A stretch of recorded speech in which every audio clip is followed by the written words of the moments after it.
The Garden Parable. For most of us, dealing with stress, trauma is inevitable. And no, I'm not talking about traumas like I survived a bombshell in Afghanistan or a shark attack. Not even a car accident or violent rape. By all means, they apply too. And yet, for such traumas, your psychiatrist may at least have some measures. They are only the top of the iceberg. The innate method is for all those who leave the doctor's office with his little comforting assertion that there is nothing wrong with you. You are fine. And yet you do not feel fine. On the contrary, you feel exhausted, lamed, in constant pain, unhappy, and now even with a new label, hypochondriac. Traumatizing in itself.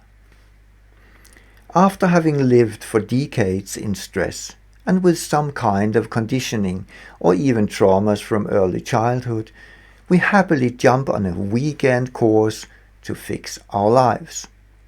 Even when we understand that it demands diligent work to get back on track, we may become disappointed if benefits do not show immediately. This could even happen to you while reading this book. Look at it this way. You had a beautiful and productive garden. For some reason, you started to buy your vegetables and fruit from the grocery. From the first moment you turned your attention away from the garden, the weed started to expand. For some years, the perennials did their best to stand the ground, yet slowly the lush thyme and larch disappeared under the nettles and squatter cabbage. Even ash and willow started to show up, first as tiny, innocent sprouts, but now, after a few decades, they are breaking through the crowns of the withering fruit trees. One rainy autumn afternoon, you happen to drift through the emerging forest and suddenly realize the catastrophic result of your misconduct.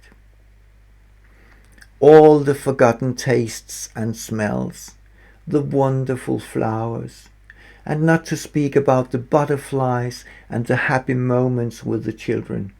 Oh, and the tiny fish pond. You can hardly see where it was situated.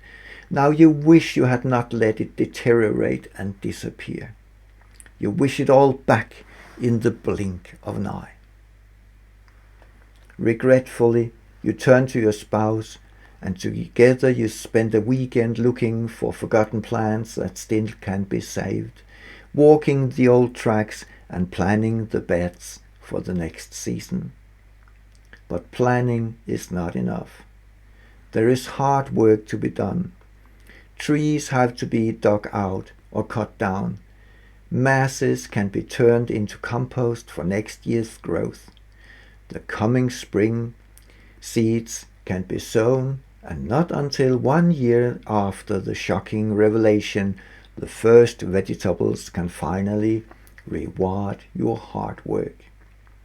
Yet the tempting smells from the kitchen still rely on bought stuff, because the perennials cannot be rolled out over the wild growing weed like a carpet. They only slowly regain terrain and will have to be sparsely gathered. With every passing year, the atmosphere changes and the scars are healing. Even the fruit trees are closing their crowns again, and each autumn they deliver you abundant fruit. In other words, your garden will not deliver in abundance from your planning alone. It has to be worked and cared for over time in order to get in shape again. The same applies to your person. Doing the innate work is like creating the plan for your garden. This is the reconstruction of the etheric body. From there on, it only has to be implemented. With respect to the garden, this only is the work. The digging and weeding, fertilizing and watering. When it comes to healing your body from old traumas, there is some kind of fertilization and watering that comes into play here too.